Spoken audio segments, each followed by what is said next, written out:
大家上午好，欢迎出席国务院新闻办新闻发布会。今天，国务院新闻办公室发布新时代的中国青年白皮书。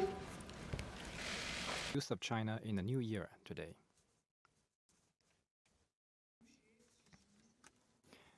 And hold this press conference to brief you about the main content of this white paper.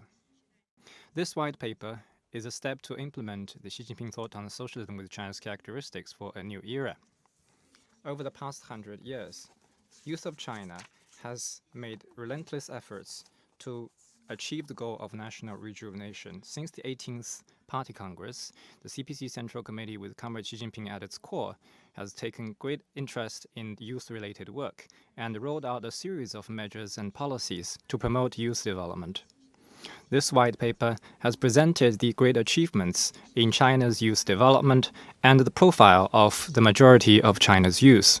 It calls on the youth of China to work together to achieve a community with a shared future for mankind and contribute to a better world. This white paper constitutes of a preamble, the main content, and conclusion.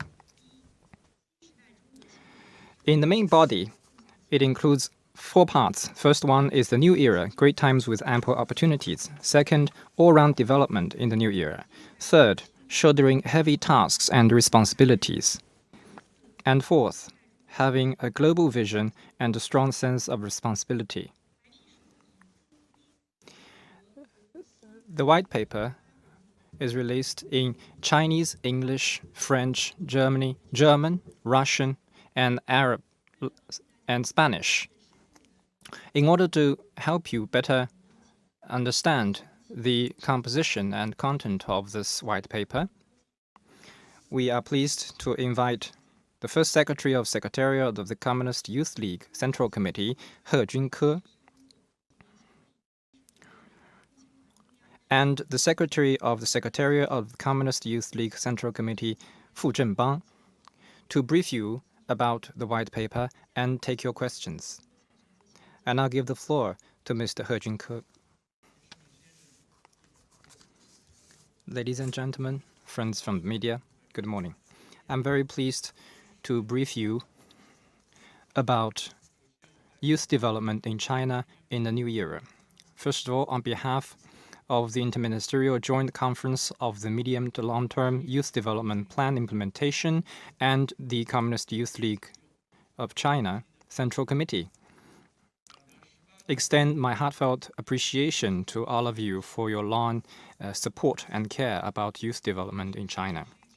Since the 18th Party Congress, the Central Committee with Comrade Xi Jinping at its core has given great attention, care, and trust to the youth and invested a lot in the youth-related work. This has enabled China's youth development to achieve all-round progress and historic achievements. In general terms, China's youth development is more advanced than its overall economic and social development. Many core indicators have reached the average level of medium to high income countries. In order to present the high spirit of the youth of China in the new era and communicate the Chinese government's policies on the youth, and with the support of the Publicity Department of the CPC Central Committee, the Ministry of Education, and the Ministry of Human Resource and Social Securities, and other members of the Joint Conference, the General Office of the Joint Conference has formulated this white paper. This white paper is dedicated to the youth, the first of its kind in the history of New China.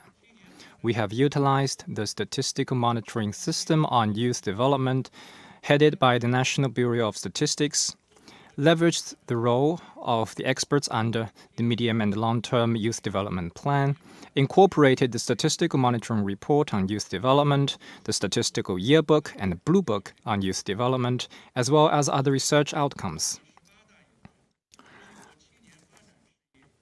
It has presented the enormous achievements of China's youth development since the 18th Party Congress and drawn a profile of Chinese youth in the new era. In terms of living conditions, The youth in China in the new era are born in the best time in Chinese history. They enjoy more sufficient conditions for development, more opportunities to shine in their life, more extensive support and safeguards, and broader space for growth. They are blessed with wonderful opportunities to succeed. In terms of their attainments, they are firmer in ideals and convictions, enjoy better physical and mental health, receive better education, and participate more actively in social activities. They are keen to gain abilities and skills by meeting challenges and have shown the qualities required to shoulder the responsibility for national rejuvenation. In terms of their sense of mission,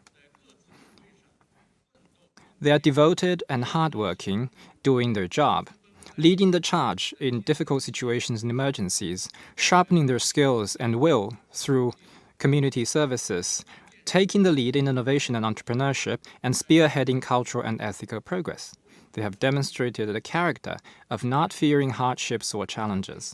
In terms of their global vision, they are walking with bigger strides toward the world, communicating and working with a greater number of international friends, increasing understanding with fellow youth in other countries through exchange and dialogue, and working together to create a shared, brighter future. They are embracing the world with greater openness and confidence, and meeting the responsibility to build a community with a shared future for mankind. Chinese young people's promise, vigor, and confidence is ample evidence that the Chinese government's commitment to a Marxist view on youth development, to the principle of the party leading the youth, and to the policy of prioritizing youth development is absolutely right.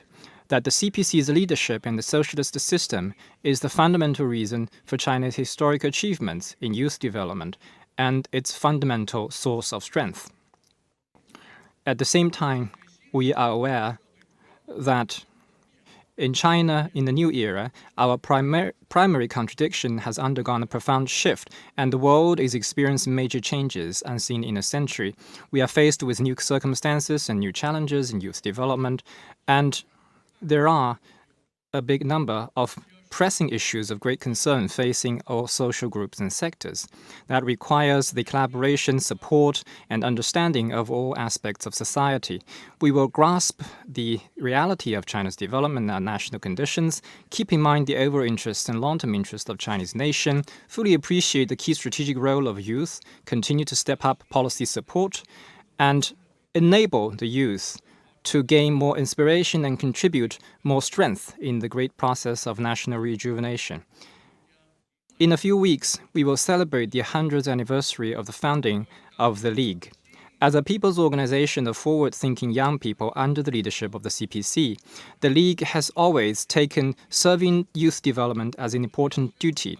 We will act on General Secretary Xi Jinping's important thinking on youth-related work, respond to the needs and concerns of youth in a timely manner, focus on policy, advocacy, and social advocacy, give full play to the League's role as a bridge linking the party with younger generations, facilitate greater progress in youth development plans implementation, and contribute to success of the 20th Party Congress with our excellent work results. That's my opening remarks. Thank you. Thank you. Now the floor is open for questions. Please identify media affiliation before raising your question.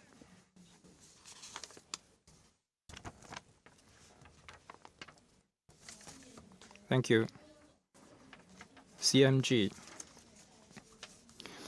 We are aware that in this white paper, the middle and long-term youth development plan has been mentioned several times, and this is the first youth development plan in history of New China. My question is, over the past 5 years since its launch, what has been done to implement this work plan? Thank you. Thank you for your question.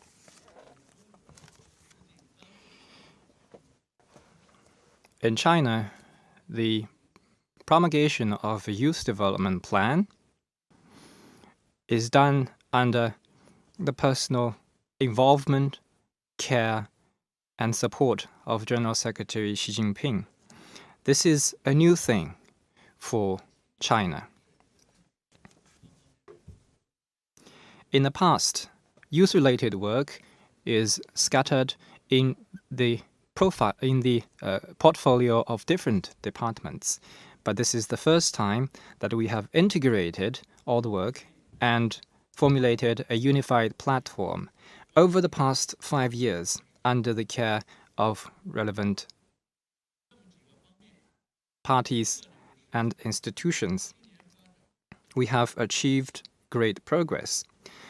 Firstly, the system supporting youth development has been improved. This includes better legal protection. The Constitution itself explicitly stipulates the importance of youth development, and there are more than a dozen laws under this framework to protect the rights and interests of youth. This has been a sound framework of law.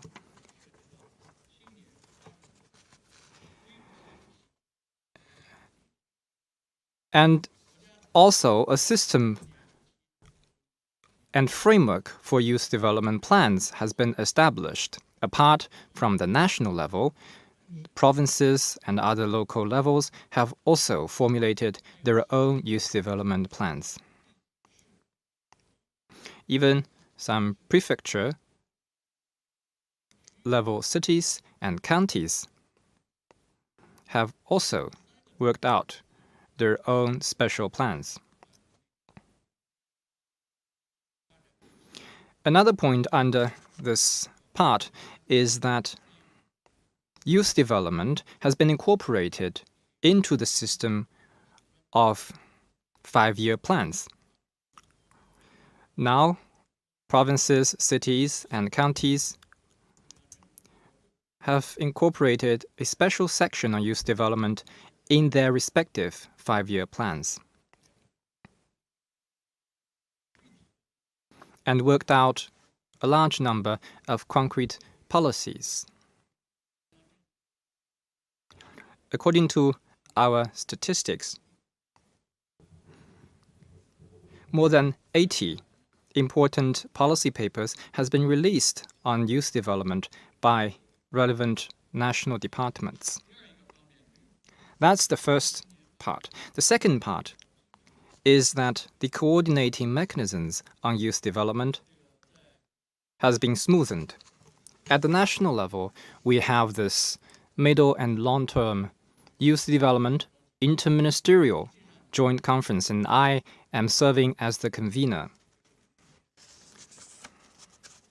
51 institutions are participating in this mechanism, and 17 of them participate in a substantive manner.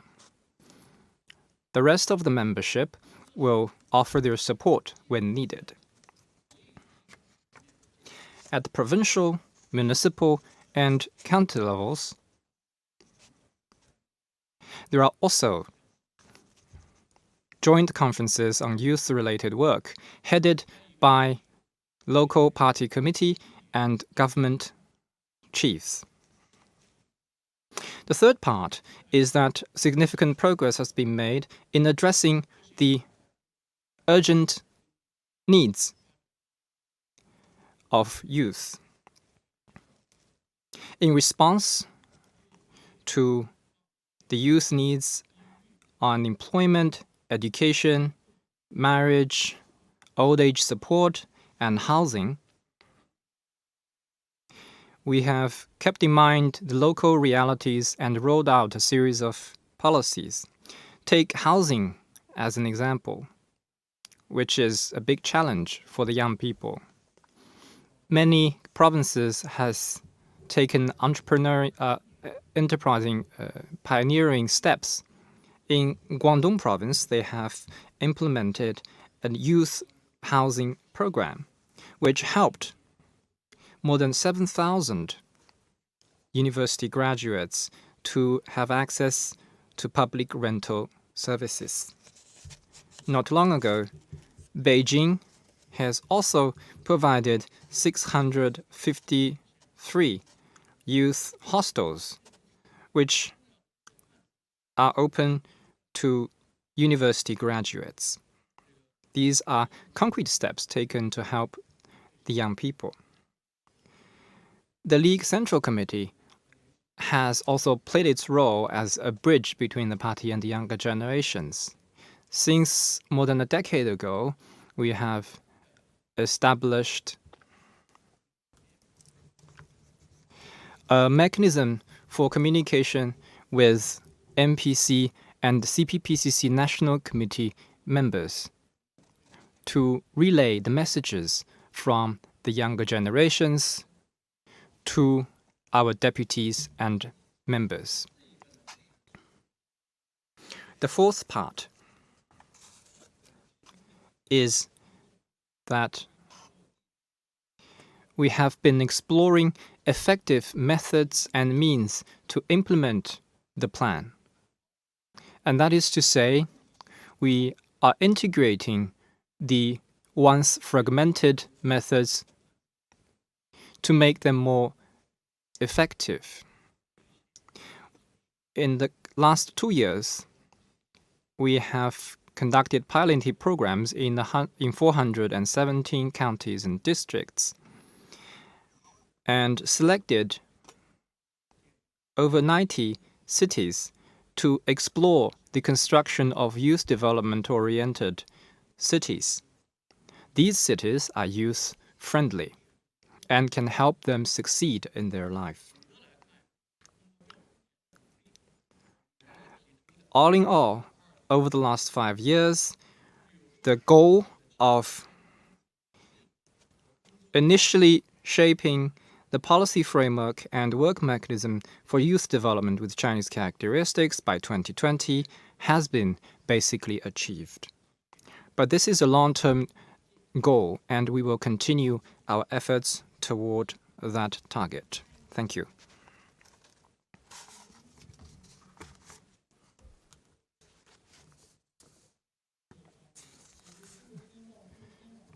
China Youth Daily.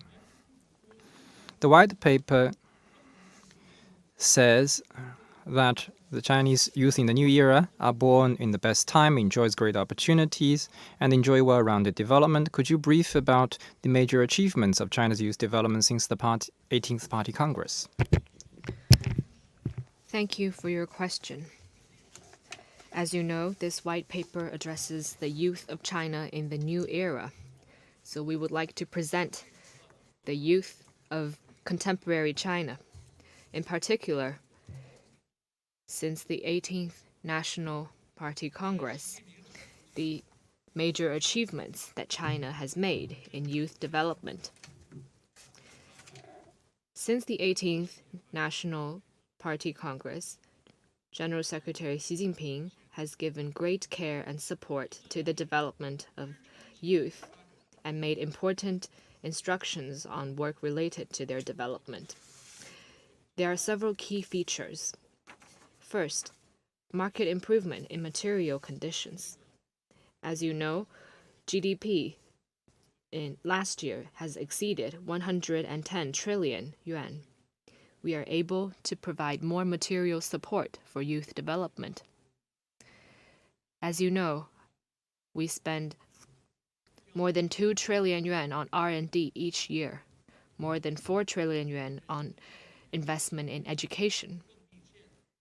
By investing in areas closely related to youth development, including supporting children of poor families in going to school, the country has invested more than 200 billion yuan each year. All of these constitute the most important material foundation for youth development. Second, youth of China in the new era enjoy greater intellectual and cultural advancement. We have more public cultural facilities like museums and art museums. On average, every 2 days, a new museum is built. This speaks to the great investment that China has made in this regard. For young people today, they enjoy movies, TV shows, art and cultural performances, which are seeing booming development.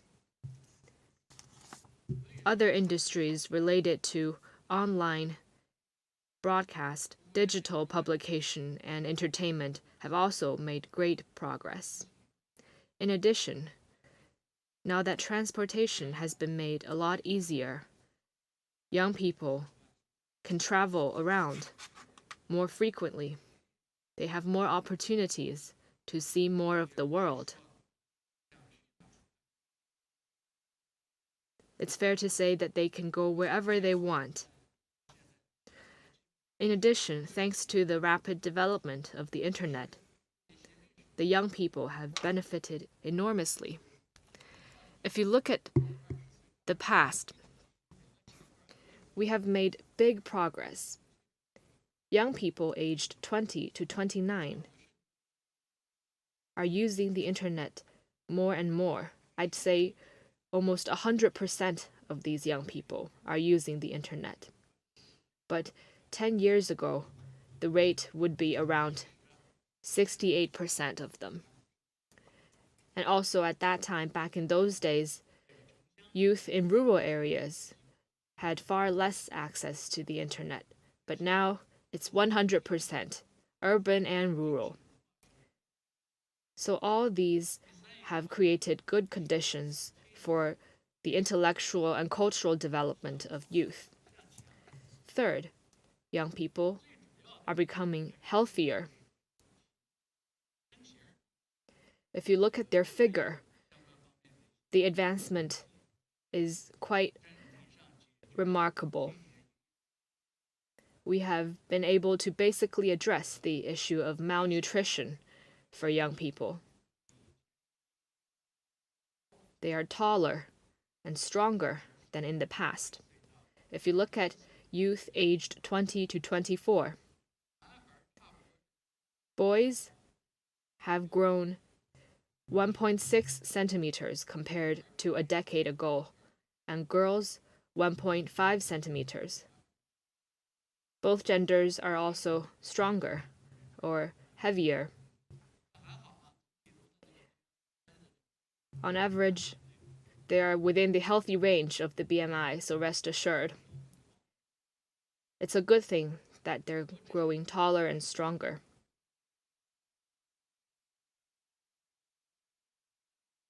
If you look at their eyesight, now more young people are wearing glasses, and we are working to address the issue.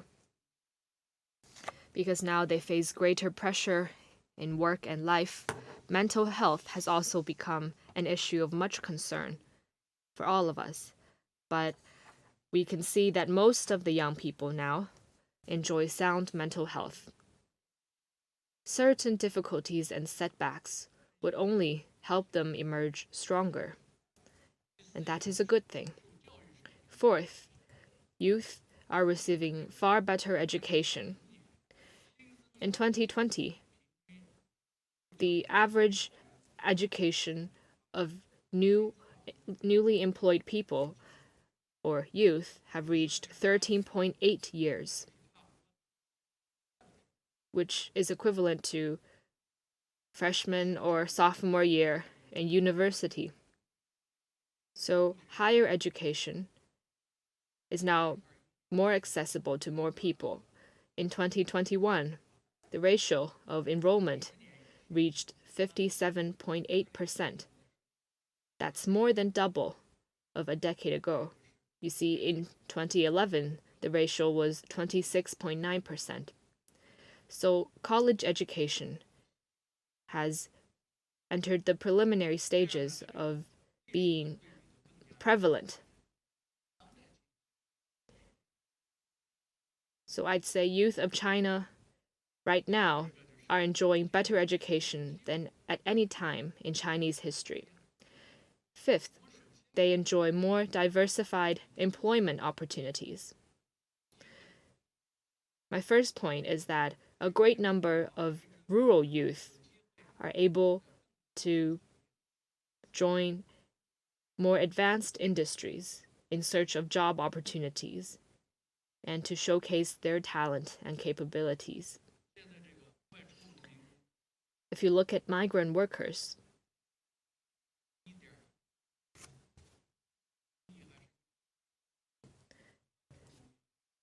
there are 1,700 million migrant workers in China, and youth take up a large portion of that.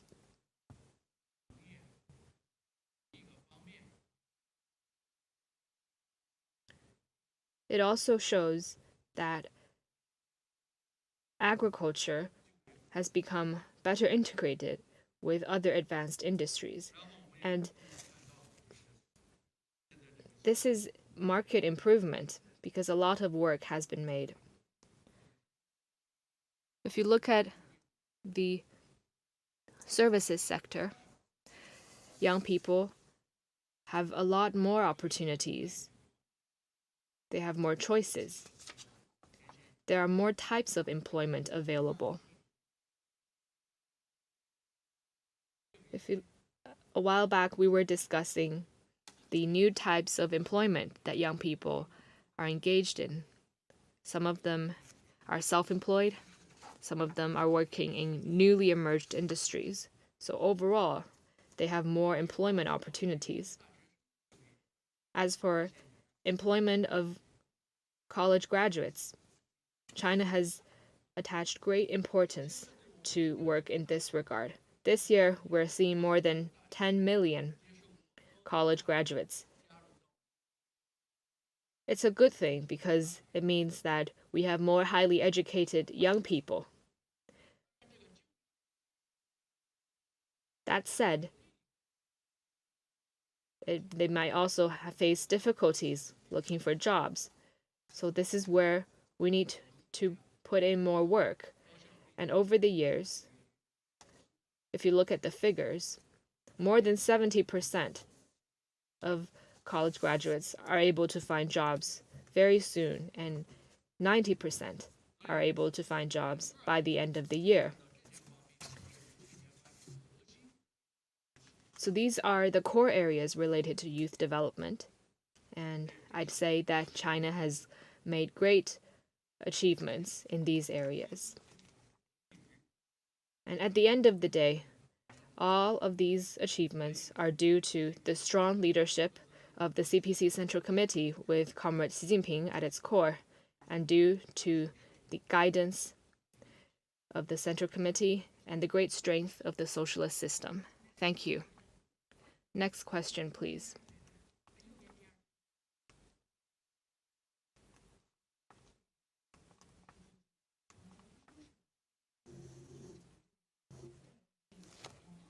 The white paper for the first time has announced the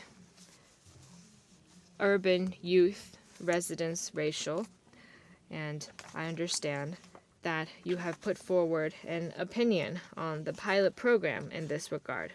Could you please elaborate on the measures that will be taken going forward? Thank you.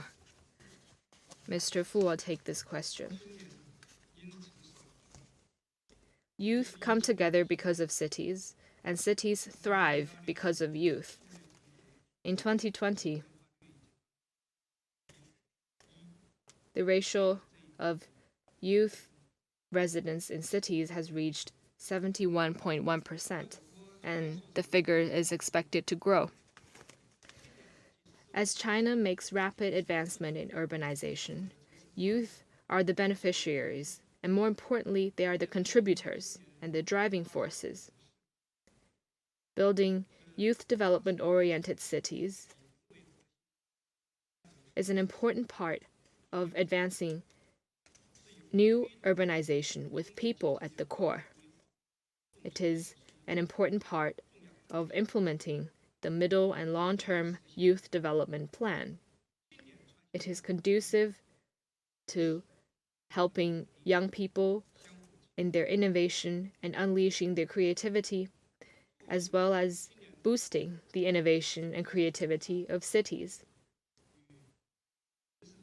It promotes the high-quality development of youth alongside the high-quality development of cities.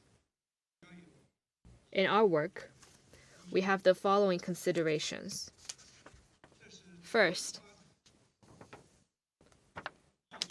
this is what is required in urban development, grounded in the new development stage, following the new development philosophy, and working to foster a new development paradigm. The development of youth across the board is an important part of the high-quality economic and social development, and an important driving force of fostering a new development paradigm. Against the backdrop of historic shift in population structure, the value of youth as a key component of urban development is all the more prominent.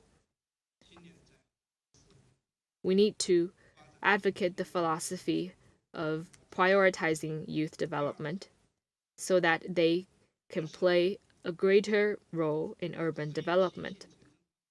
Second, this is an inevitable choice of adapting to the trends of new urbanization and promoting youth development. China's urban development has transitioned from high speed to high quality. Over the past decades, we have achieved great progress, but we have also seen some tensions and issues.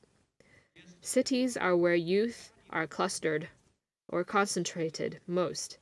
It is also where tensions are concentrated the most. In some cities, young people face difficulties in employment, residence, and daily lives. I'd say that if we cannot achieve high-quality development for youth, there wouldn't be high-quality development of cities.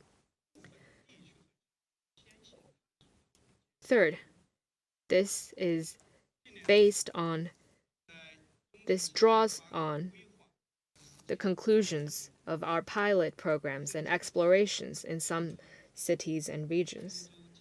In recent years, in cities including Shenzhen, Chengdu, Ningbo, Jinan, in total around 90 cities, we have put forth the vision of building youth-friendly cities and made plans to advance relevant work. In provinces including Shandong, Guizhou, and Zhejiang, the youth-friendly provinces have been made a priority. All of these have laid foundation for us in advancing work in this regard nationwide. Fourth, this draws on sound international experience in urban development. In the 21st century, many developed countries, from the perspective of building youth-friendly cities, have attached great importance to this work and made relevant laws and policies and development strategies. Some countries have worked to boost the attractiveness and appeal of their cities and to make their cities more friendly to young people. All these experiences have provided important food for thought for us as we work to build youth-friendly cities. We've now put forth an opinion on building pilot programs for developing youth-related cities. It's the concerted effort of 17 government departments. The basic idea is that cities should be more friendly to youth, and youth should be able to achieve greater success in cities.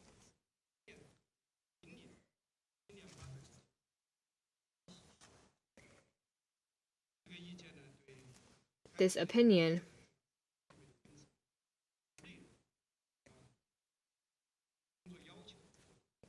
has laid out the key content and requirements in our work in this regard.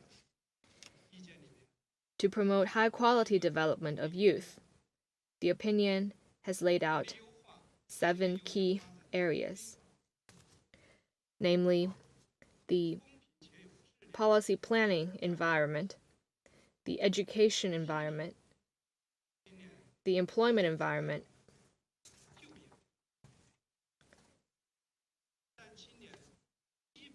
the living environment,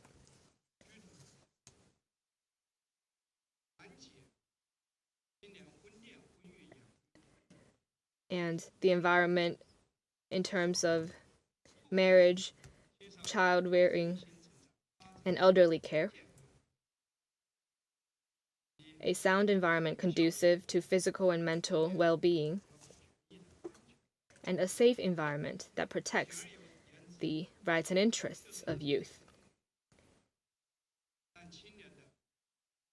To sum up, it aims to protect the right to life, labor, education, residence, and development of youth.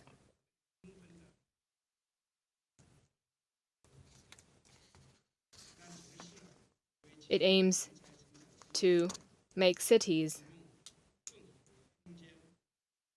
a greater platform for youth as they develop and thrive.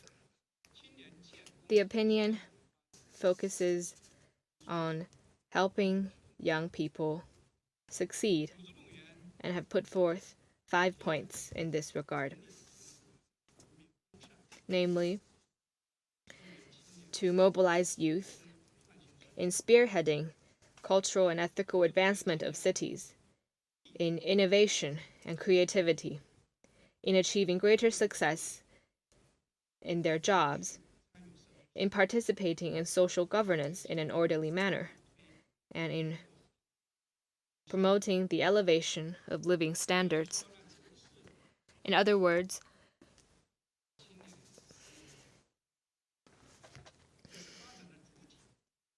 it aims to help young people become the main force in urban development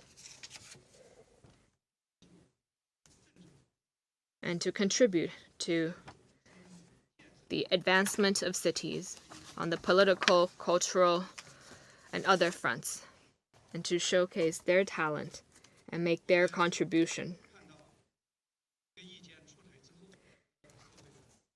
Since the opinion was introduced, it has received warm response and much attention across society.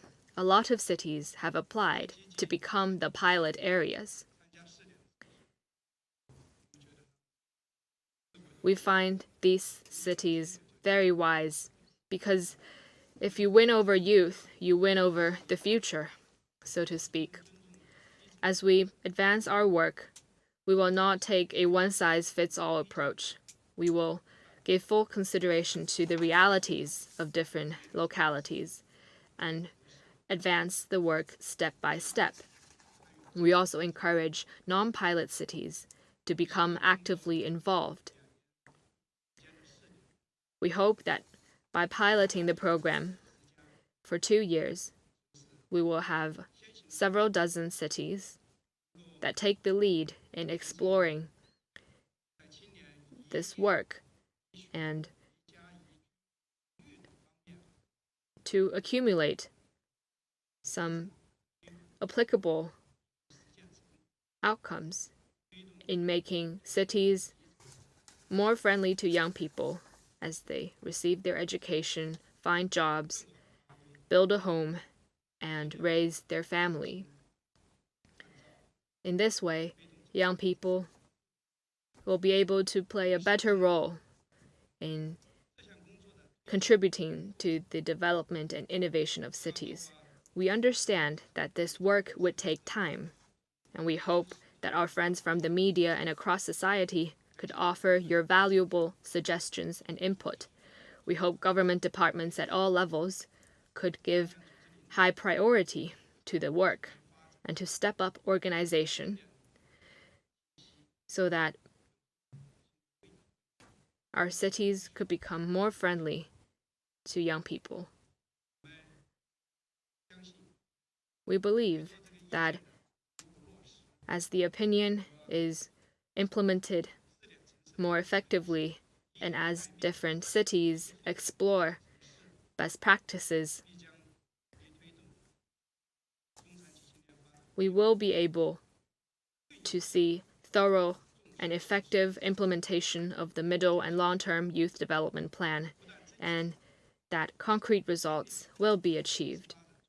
Young people will enjoy a greater sense of fulfillment, happiness, and security in cities, and the youth-related work of the party will see the strength in their system translated into the strength in the policy, and the care and support of the party for the young people will be delivered to them in full.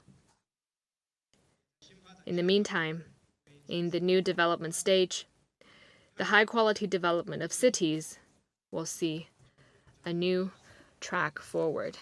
Thank you. Next question, please.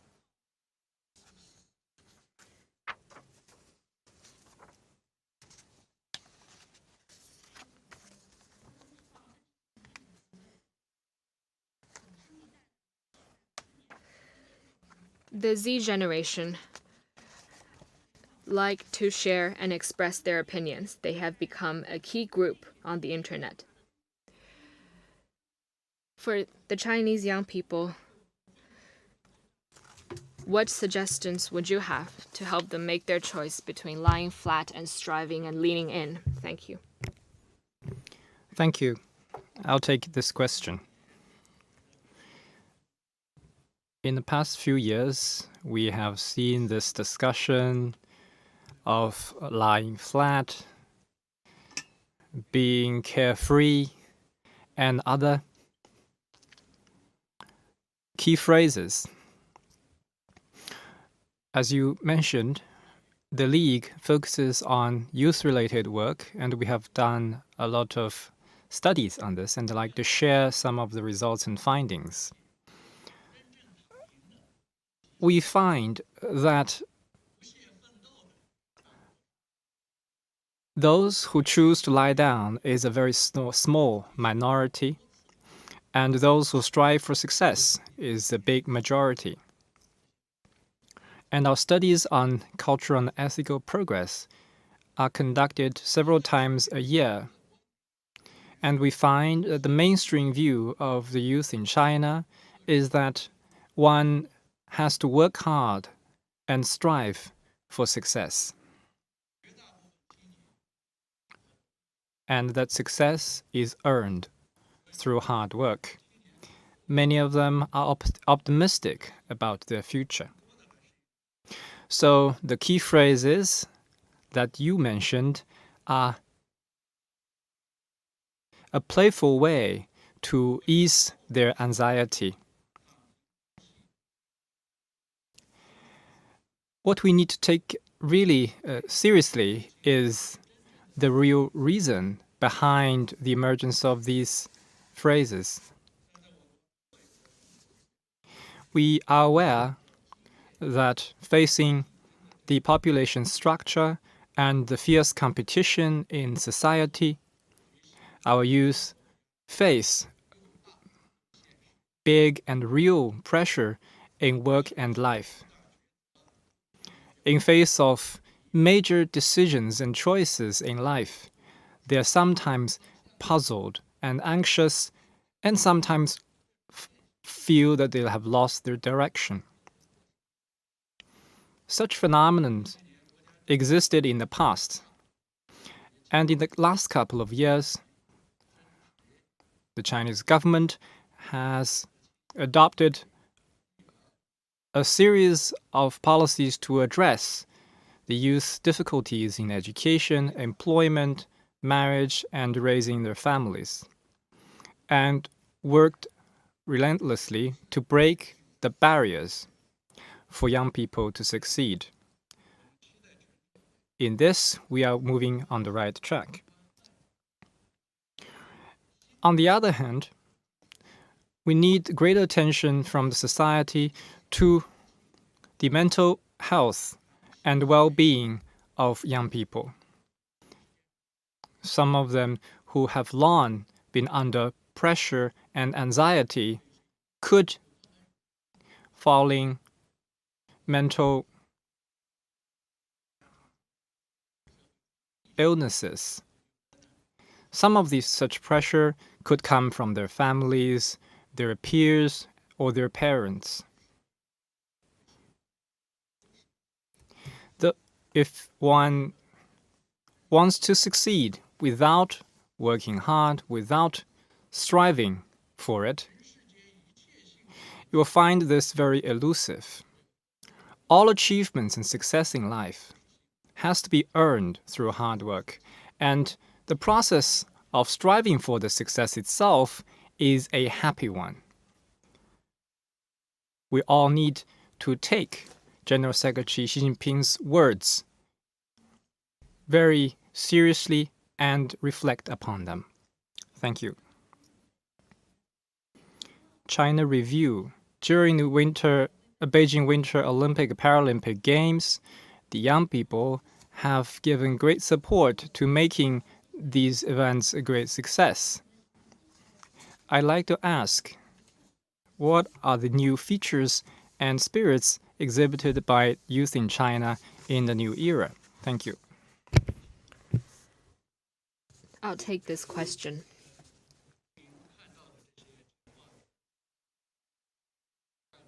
Indeed, as you have very insightfully observed, around 20,000 youth volunteers provided their service for the Beijing Winter and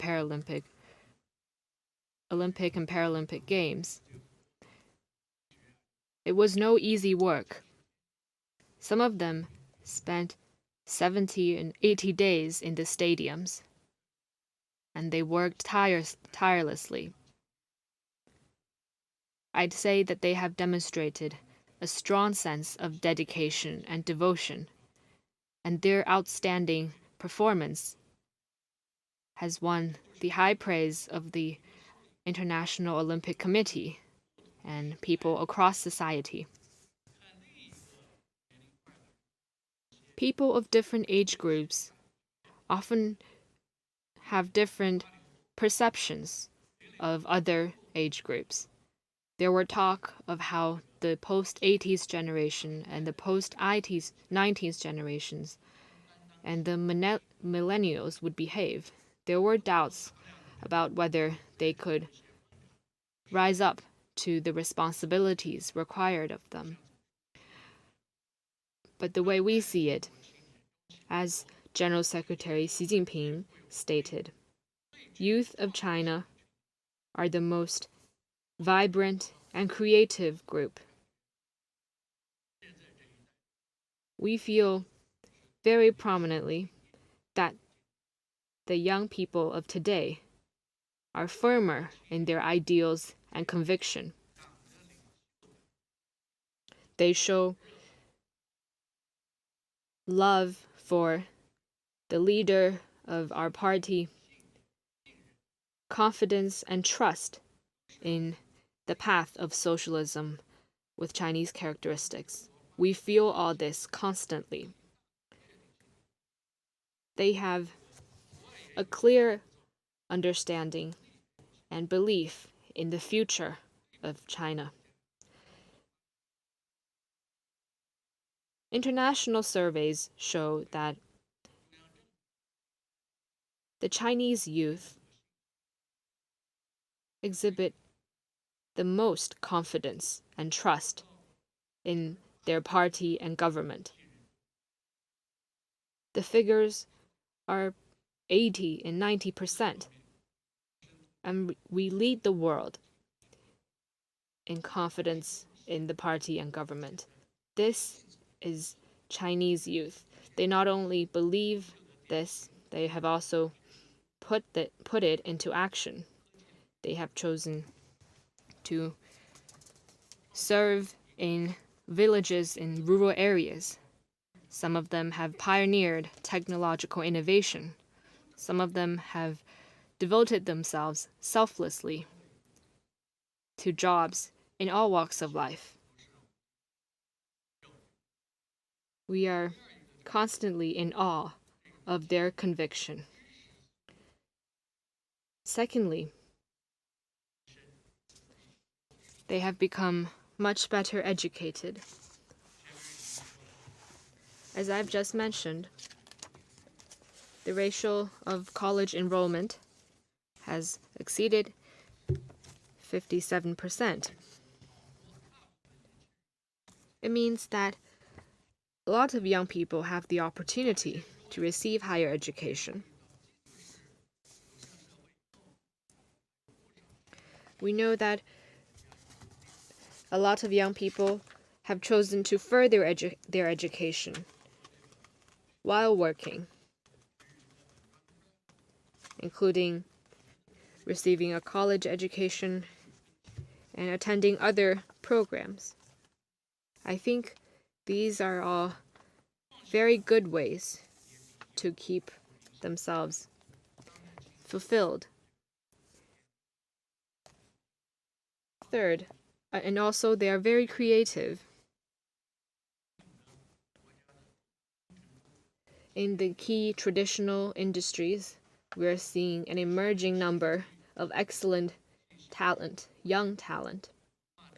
In technological services, culture, sports, and other industries that prioritize innovation and creativity, young people take up more than 50% of the workforce. This speaks to their innovative capacity and their level of intellectual education. Third, the young people are confident and optimistic.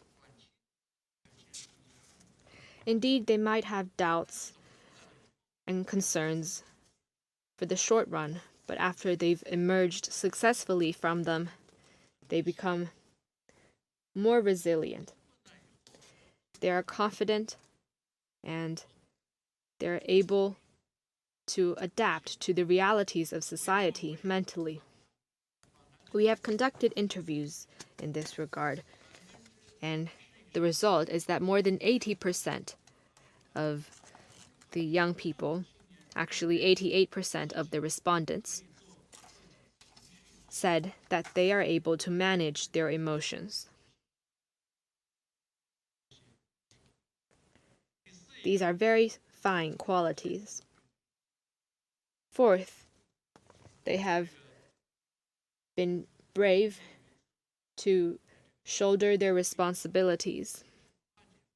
General Secretary Xi Jinping has praised the youth of China today, saying that in the past, people were concerned about whether the post-90s generation and the millennials would be able to rise up to the challenges and fulfill their responsibilities. But we have seen from the major challenges they have braved, such as COVID-19 and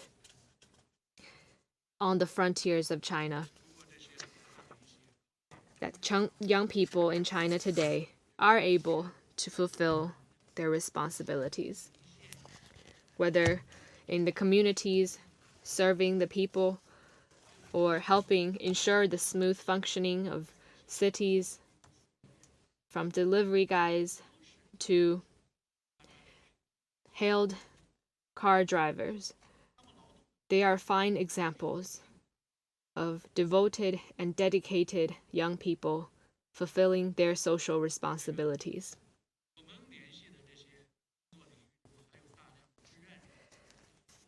I am also familiar through my work with many volunteers.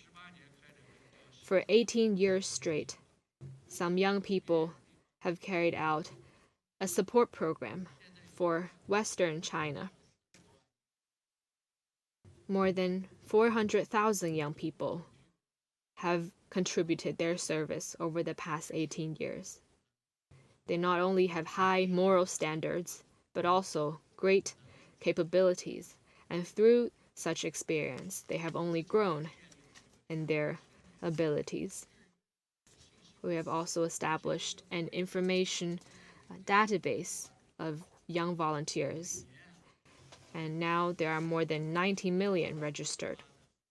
Each year, many of them participate in volunteer work and have provided outstanding services, as you've seen in the Beijing Winter Olympics and Paralympics. Fifth, they have a broader horizon.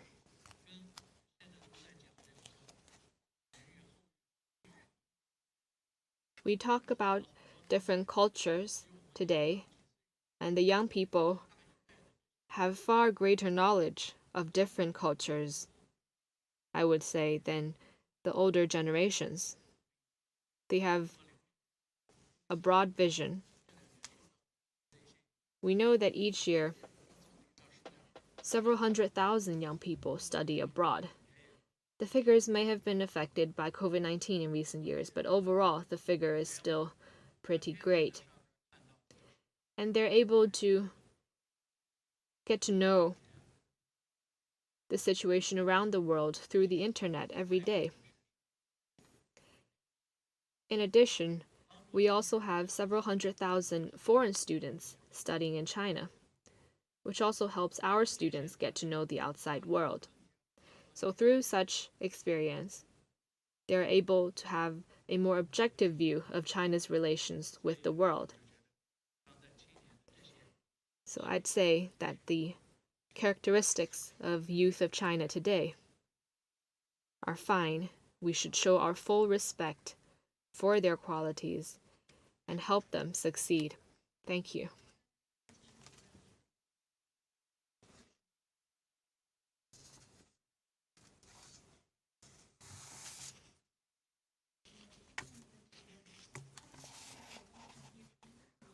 We know that more than 10 million college graduates are expected to join the job market this year. What measures do you have to support their employment? Mr. Fu will take this question. Employment is the fundamentals of the people's well-being and, of course, for the young people. We adopt an employment-first policy in China.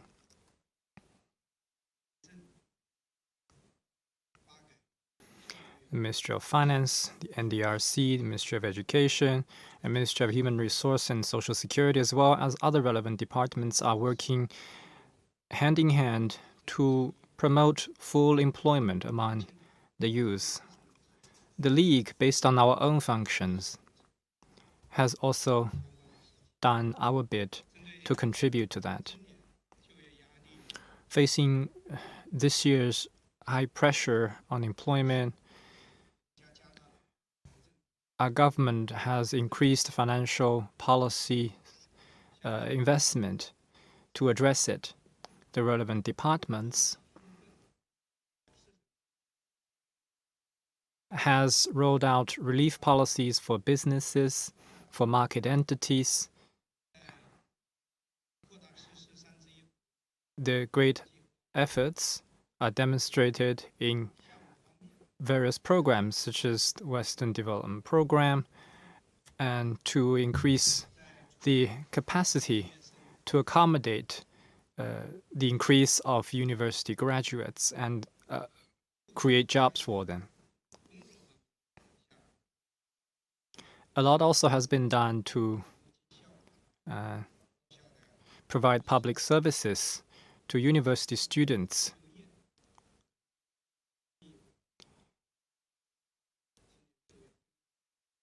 And improve the system of public services.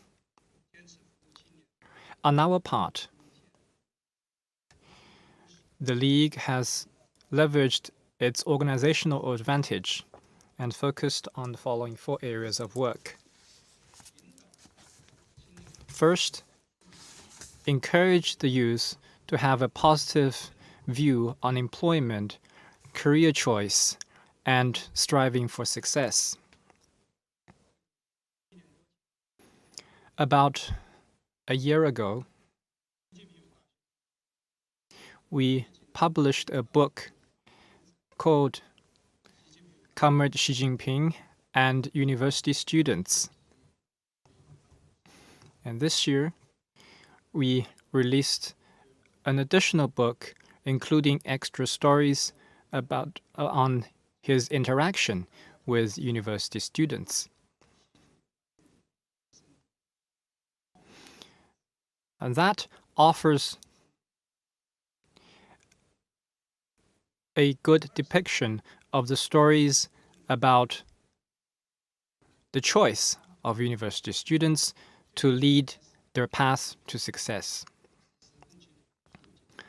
Last year, we rolled out a program on university students' employment promotion,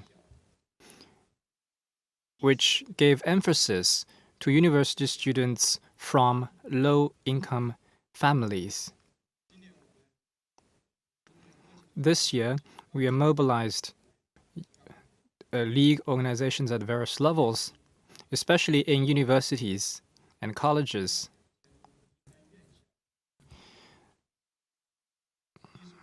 Helping more than 72,000 university students from low-income families to fulfill their potential. These pairing programs have helped more than 25,000 students to get a job. Our target is to help more than 50,000 students from low-income families to get employment. Thirdly, promoting entrepreneurship among the youth. Since 1998, the League has launched the entrepreneurship program. And under the State Council's Mass Entrepreneurship Program, we have furthered our efforts to promote youth entrepreneurship,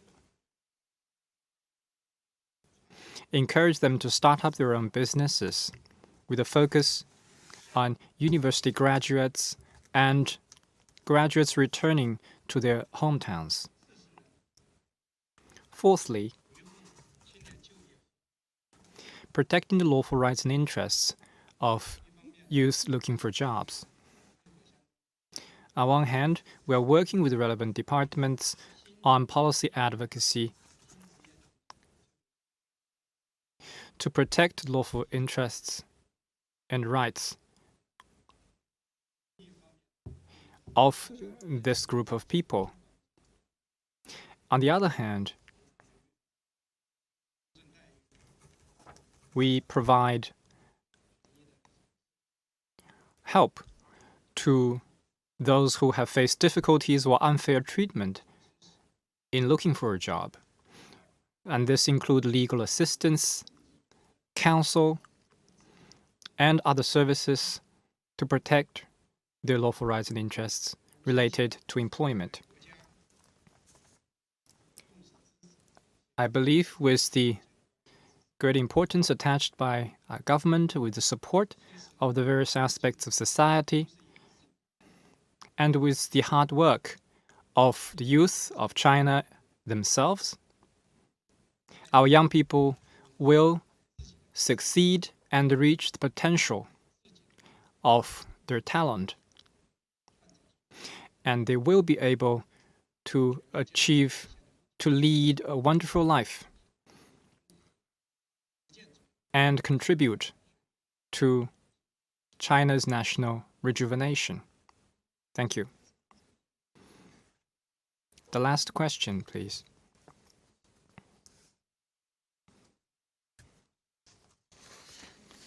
Thank you. Renmin Daily, People's Daily. The white paper has referred to the International Youth Development Index report. What is the purpose of this index and what significance does it have for promoting youth development in China? Thank you. The middle and long-term Youth Development Plan has included 10 major areas for youth development in China, and this is more or less the same in other countries. The core indicators are the same. Employment, education, civic participation are among them. So we need a way to be able to compare the level of development with a concise and clear index. Now, what we have done is we have borrowed the index by the UNDP in 1990 to put all these indicators into one concise and clear index to see where we need to do more and where we are excelling. Apart from ours, the Commonwealth Secretariat, European Youth Forum, and Social Program Imperative have also established relative indexes and conducted their own researches based on their own positions and materials. The main purpose for us to work out this index is to find out where we are and how we can do better. So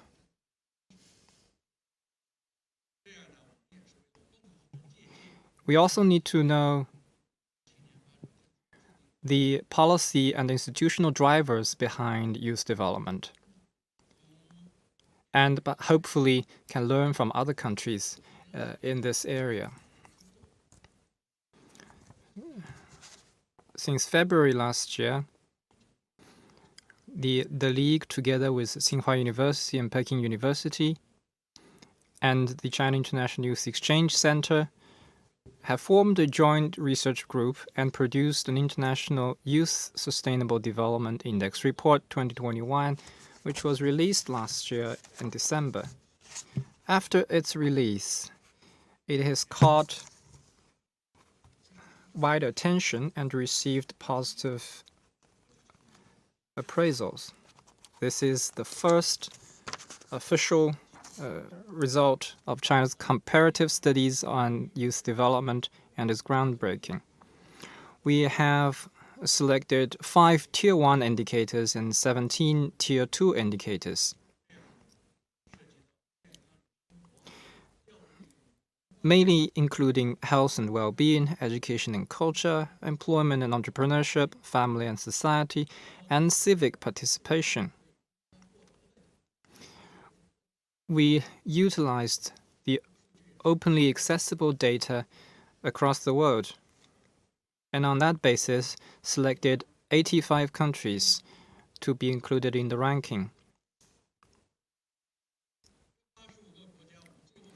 After data analysis, we find that China ranks the 23rd, which is the top 27% among the 85 countries. This ranking is higher than China's ranking in terms of per capita GDP, which is around 34th. It is also higher than China's ranking in HDI, which ranked around the 45th. In other words, China's youth development is more advanced than its overall social and economic development. This has demonstrated the real result of China's support for youth development.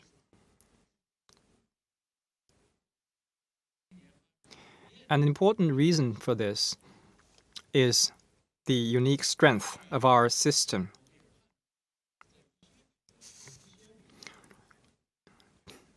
For example, we may lag behind in some indicators. In education and culture, China is behind the 30th. That means we need to improve our quality of education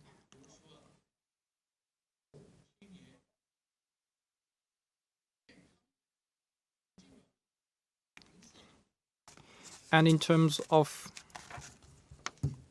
health and well-being, we are ranking among the top 15%. But still, in terms of athletic qualities, we also need to do better. In terms of public services, more investment is needed. All in all, we will continue to learn from other countries, learn their useful experience.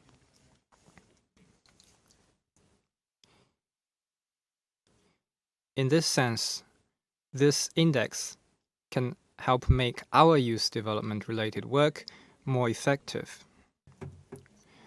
Thank you. That's the end of the press conference today. Thank you for coming.